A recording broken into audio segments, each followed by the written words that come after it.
Assalamualaikum warahmatullahi wabarakatuh. Salam sejahtera untuk kita semua, Bapak dan Ibu, teman-teman sekalian. Jumpa lagi dengan kami di channel Guru Profesi.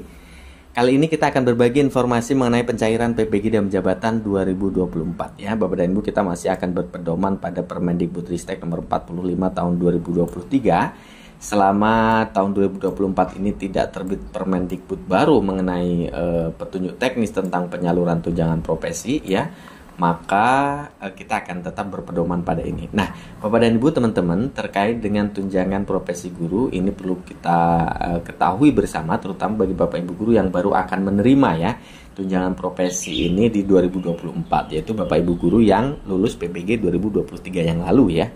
Nah, Bapak dan Ibu, beberapa persyaratan tentu Bapak Ibu sudah pahami. Pertama adalah memiliki sertifikat pendidik. Ini juga diikuti dengan memiliki nomor registrasi guru ya.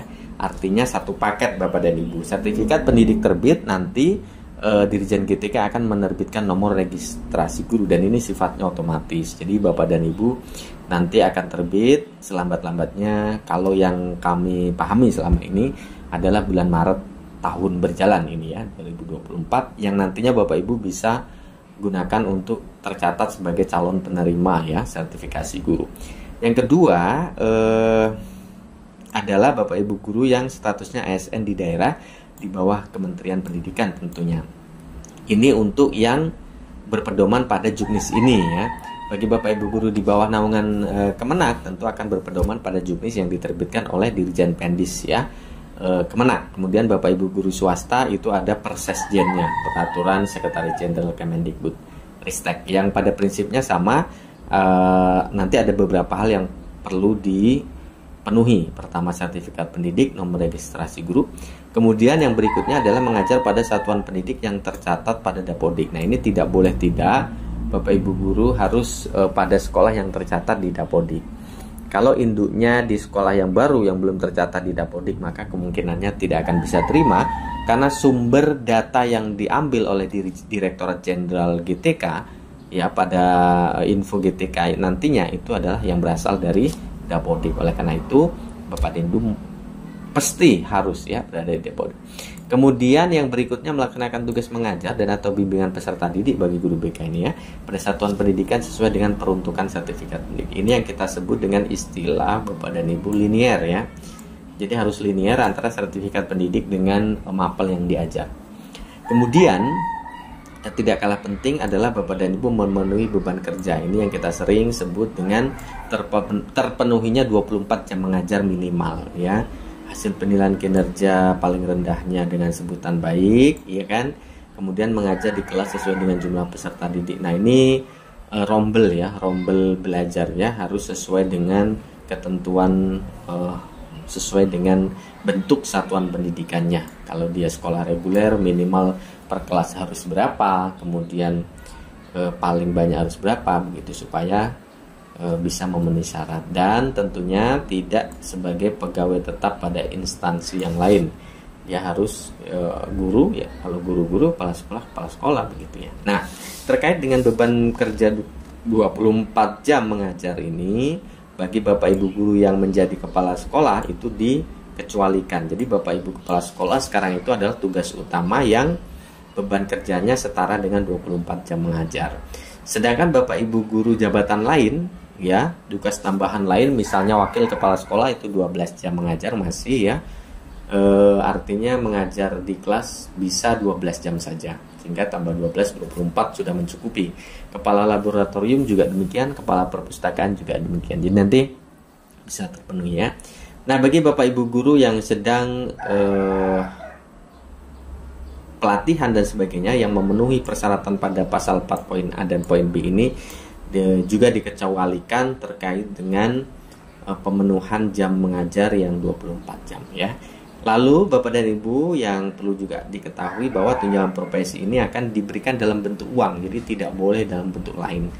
Disalurkan melalui rekening penerima ya, bank penerima. Biasanya kalau untuk Bapak Ibu guru ASN yang terbaru yang sekarang ini biasanya melalui bank pembangunan daerah masing-masing ya.